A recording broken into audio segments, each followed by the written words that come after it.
తెలంగాణకి సంబంధించిన అనేక ముఖ్యమైన అంశాలు సుదీర్ఘంగా చర్చించడం జరిగింది.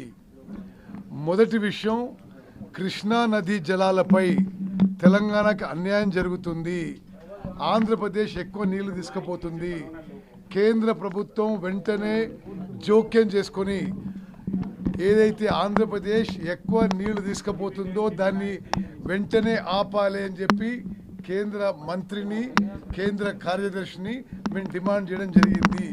వాళ్ళు తప్పనిసరిగా జోక్యం చేసుకుంటామని చెప్పి హామీ ఇచ్చారు. నాగార్జున సాగర్ రైట్ కెనాల్ నుంచి మరి వాళ్ళు తీసుకుపోతున్న 10,000 క్యూసెక్ నుంచి 5,000కి తగ్గిస్తామని చెప్పి హామీ ఇచ్చారు. అదేవిధంగా మూచిమర్రి నుంచి వాళ్ళు తీసుకుపోతున్న నీళ్లు కూడా ఆపిస్తామని చెప్పారు.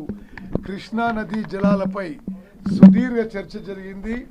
ముఖ్యమంత్రి గారు, నేను తెలంగాణ రాష్ట్రం విషయంలో, తెలంగాణ రైతుల విషయంలో, కృష్ణా నదీ జలాల విషయంలో తీవ్ర అన్యాయం జరుగుతుంది, తప్పనిసరిగా central government must intervene immediately and forcefully అని డిమాండ్ చేయడం అని మేము చెప్పాం.